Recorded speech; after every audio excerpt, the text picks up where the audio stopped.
ಶ್ರಾವಣ ಮಾಸದ ಮೊದಲ ಹಬ್ಬ ನಾಗರ ಪಂಚಮಿಯನ್ನ ಬೆಣ್ಣೆನಗರಿ ದಾವಣಗೆರೆ ಜಿಲ್ಲೆಯಾದ್ಯಂತ ಶ್ರದ್ಧಾ ಭಕ್ತಿಯಿಂದ ಆಚರಿಸಲಾಯಿತು. ಬೆಳಗ್ಗೆಯಿಂದಲೇ ಮಹಿಳೆಯರು ಮನೆಯಲ್ಲಿ ಪೂಜೆ ಸಲ್ಲಿಸಿ ಬಳಿಕ ಮನೆಯ ಸಮೀಪ ಇರುವ ನಾಗರಕಟ್ಟೆ ಹುತ್ತಗಳಿಗೆ ಹಾಲೆರೆದು ಪೂಜೆ ಸಲ್ಲಿಸಿದರು.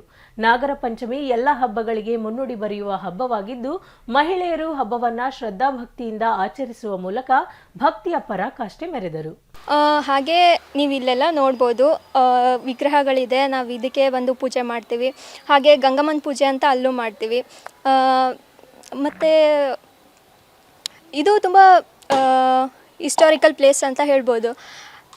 ನಾನು ಇರುವಾಗಿಂದನೂ ನಾವು ಇಲ್ಲೇ ಬಂದು ಪೂಜೆ ಮಾಡ್ತಿರೋದು. ಹಾಗೆ ಪೂಜೆ ಸಾಮಾನುಗಳಾಗಿರ್ಬೋದು ಎಲ್ಲ ತಂದು ಇಲ್ಲಿ ಫಸ್ಟು ಪೂಜೆ ಮಾಡ್ಕೊಂಡು ಹೋಗಿ ಆಮೇಲೆ ನೈವೇದ್ಯ ಹಿಡ್ದು ಮನೆಯಲ್ಲಿ ಆಮೇಲೆ ತದನಂತರ ಊಟ ಎಲ್ಲ ಆಗುತ್ತೆ. ಸೊ ಈ ಹಬ್ಬದಲ್ಲಿ ನಾವು ಪ್ರಮುಖವಾಗಿ ನೋಡೋದು ಅಂದರೆ ಉಂಡೆಗಳು ನೋಡ್ಬೋದು. ನಮ್ಮ ದೇಶದಲ್ಲಿ ತುಂಬ ಥರದ ಉಂಡೆಗಳು ಮಾಡ್ತಾರೆ. ಹೆಚ್ಚು ಕಡಿಮೆ 21,000 ವಿವಿಧವಾದ ಉಂಡೆಗಳು ಮಾಡ್ತಾರೆ.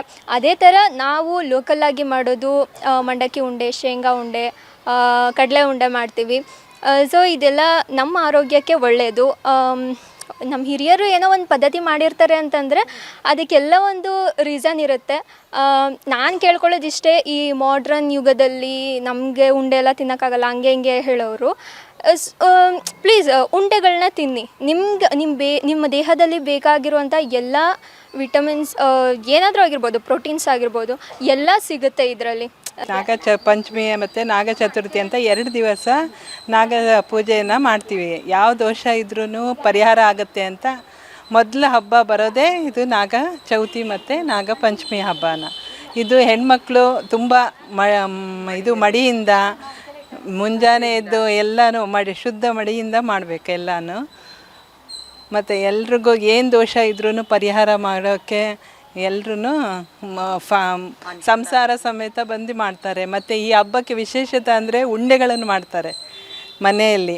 ಕೆಲವೊಂದು ಉಂಡೆಗಳನ್ನು ಶೇಂಗಾ ಉಂಡೆ ಅಂತ ಮಾಡ್ತಾರೆ, ಬೇಸನ್ನು ಮತ್ತು ಉಂಡೆ ಅಂತ ಎಲ್ಲ ಥರನೂ ಉಂಡೆಗಳನ್ನು ಮಾಡಿ, ಮತ್ತು ನಾಗಪ್ಪಂಗೆ ಹಸಿ ಹಾಲನ್ನು ಹಾಕಿ ಎಡೆ ಮಾಡಿ, ಮತ್ತು ಇದು ಏನು ಕರ್ದಿರಬಾರ್ದು ಆ ಥರ ಕರಿದೇನೆ ಇರೋ ಐಟಮ್ಗಳನ್ನು ಮಾಡ್ತಾರೆ ನಾಗಪ್ಪಂಗೆ. ಯಾವುದು ಕರಿಯಲ್ಲ.